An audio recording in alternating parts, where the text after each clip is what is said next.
everybody, welcome to the channel. My name is Recurs. If you're new to the channel, guys, I'm just going to make it clear that this is a review of the Battlefield 2042 beta. This is not the final game. This is probably subject to change quite a bit because, like I said, this is a beta. This is not the fully finished game, and there are things that could potentially change it. First of all, let me just talk about things like, and one of the things that I really do like about this game is the graphics, okay? Battlefield has always been renowned for having some of the best graphics out there when it comes to gaming, and Battlefield 2042 is no exception, especially now that the fact that the map actually changes based on the weather. So realistically, if you're running around this map, it'll rain. It can start raining and a storm will come, tornado. I do like that. I do like the fact that it's bringing something new to the whole map layout, and realistically could potentially change the map quite a bit. I do enjoy that. Another thing that I actually do like, and it's something that, you know, I've seen it be a bit mixed when it comes to people online, is the new way that you can actually edit your gun. So realistically in the match you can actually quickly change your gun quite a bit straight away, so you can by just hitting L1 if you're on a controller. I'm not sure what the option is on PC, but for the most part on PlayStation you can just hit L1, and what'll happen is that a screen will come up and then you can select whatever, you know, attachments you want for that specific weapon. The only downfall here is that if someone, say, wants to start camping because maybe they're not getting a couple kills or anything like that, this right here will really benefit them so well, because if they see that short range scope isn't working for them, they can quickly change out, go into the corner and start camping. So it's good at the same time, but it's also a little bit, you know, I can see how it could become annoying after a while, but for the most part I do actually think it's a good add-on, so I do. Sadly though, that's probably where all the good things about the game end, so it is at the minute. Now, when it comes to the bad things about this game, and there are quite a few of these bad things, and I'm not happy about having to say that, but there are a few bad things here. The first being that the hit detection in this beta feels way off, if you ask me personally. I was playing it on PlayStation. I don't know what it's like on PC. Now I know it's cross-play, so a lot of people will be saying, well, it's pretty much the same server. I get that. But for the most part, when it came to the PlayStation 5, I noticed that there was a lot of lag. There was a lot of hit detection issues. And it seemed to me like the game just couldn't keep up with what the engine was trying to do, or vice versa. I'm not sure what way you word that, but for a lot of time while I was running about in this game, it really did feel like there was a lot of cracks and rips going on in the actual game itself, where the game just couldn't keep up with what the engine was trying to do. And that's annoying, especially in a beta. I know it's a beta, and I know it's probably going to iron out, and I know it's really going to change more than likely when it's done. But for the most part, whenever you get the beta, you're probably getting a game that's maybe 80 to 70% the finished product of what they are going to actually release. Now I know this, likes of this, will be ironed out, okay? I know this fine ready will be ironed out, because there's no way they'll let a game ship with huge like rips or, you know, flashing lights in the middle of the screen. There's no way EA and DICE would allow that to happen. And if they did, it is horrendous marketing. It is so bad marketing when it comes to it, if that's the case.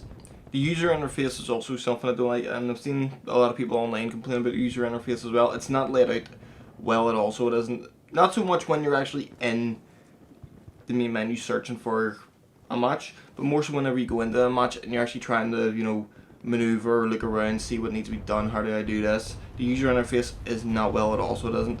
It's, I'll be honest with you, really confusing how to get it to work. So if you look at something like, say, Battlefield 4 for instance, you load into that game straight away, you know, multiplayer, you go into multiplayer, you have your options at the top, classes, assault, engineer, etc. This game's layout when it came to the in-game match selection is really challenging to get the hang of. Now I know it's straightforward, but at the end of the day, whenever you just jump straight into it, it's not something that's popping up. It took me, again, a couple of matches before I really figured out how to work it, and the controls feel really sluggish on console. I have to say, the controls do feel really, you know, like you're having to drag something along, if that's the best way to put it, because it just doesn't flow as well. Now I've seen a lot of people yesterday play the game on Twitch using PC. The game on PC does look like it flows way better, so it does. Now a lot of that can be due to the fact that the graphics cards of the PC are, you know, much more stable for this sort of game, but at the same time, a newly released PlayStation 5 or Xbox Series X or S, I'm not sure why the series works here, guys, apologize for that, should be able to run a game like this smoothly. So it should, especially with all the parts in those consoles. For the most part, it seems that PC is really excelling at this situation with this game. Again, I saw a lot of people play it yesterday. That's the only reason I'm getting off it like that, because they looked like that they were having a much more easier time and a better, more stable connection when it came to the game. Also, again, this is stuff I don't like about it, and I'm sorry to have to put a lot in here, but the whole destructible environments thing that we've been so used to seeing Battlefield do over the years If you look at, again, going back to Battlefield 4, the Siege of Shanghai map, that building collapsed. It could collapse, you know, with the amount of damage you would do to it, and it would pretty much change the whole location of, I think it was B flag at that point. It would pretty much change the whole setup, you know, of how to get that flag. This game I was expecting the B flags, so it was to be a similar situation where if it was damaged enough, it would collapse. This map has nowhere near the level of destruction that cliche Battlefield has. But part of me thinks maybe that was done deliberately, because if this map is struggling in terms of graphic fidelity and, you know, being able to actually process what's going on, the amount of destruction in a sense where the map collapses, I can envision that would just crash the whole server. So it would, I really could imagine that the whole server would crash because of something like that, which again is not something you want to show off if you're a developer for this sort of game. The destruction of cliche Battlefield games is not here. Yes, you can blow up walls and you can make dents in the ground, but for the huge grand spectacle that is Battlefield of widespread destruction, this isn't it. This is not a Battlefield game that you can say has loads of destruction, so it doesn't. Again, but I must stress, it's a beta, and this is the only map we've been able to play so far, so take it with a pinch of salt what I just said there. But for the, like I say, it's not in this beta so far, the amount of destruction.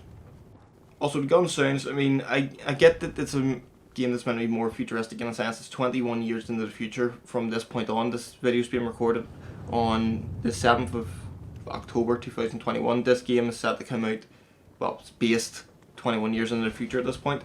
I understand that maybe the guns at that point would be, you know, much more scaled down in terms of noise and, you know, the sound effects of it. But the guns, the sounds don't really sound that well at all. I have to be honest, they just do not sound that well at all. So it just sounds like, you know, a bit of a robust sort of, throw this noise, do that to it. It doesn't sound like a lot of development went into it. And this shows, because for the longest time ever, whenever this game was announced, I had high expectations for it, really did. But then when EA was holding back loads and loads of situations, for instance, the Gamescom, as an example of this, EA held back quite a bit. So they didn't show anything, whereas Call of Duty and Halo both showed, which is this game's two biggest competitors in the genre market it's going for. Those two games showed it off quite a bit. This game didn't show off anything, which is never a good sign. So it doesn't, if your developer is refusing to show anything, it's always a pretty bad sign. Movie industries do this quite a bit as well. If you look at it, for instance, when a movie gets released, what generally happens is that a couple of weeks before, they'll allow, like, you know, reviewers and so forth to get their hands on, see the movie, let them put up a review of it. EA is doing something very similar in a sense where they are not letting anyone see this, other than the beta, which we've all seen now and played, and we can give our feedback. Prior to that, no one's really getting hands on unless you were selected few from EA. Usually at this point, you know, at least a couple critics and all have got hands on a bit. EA have not. EA for some reason have been saying hold this back for however long, and I don't know why, but they've just been doing it. But yeah, that's pretty much my take on the Battlefield 2042 beta. Now again, I have to stress, a lot of this, what I've said here, is subject to change quite a bit. I don't expect a lot of these bugs to be in the game on the final release, so don't. But if they are, then I can't see this game being the success that EA and many fans expected it to be.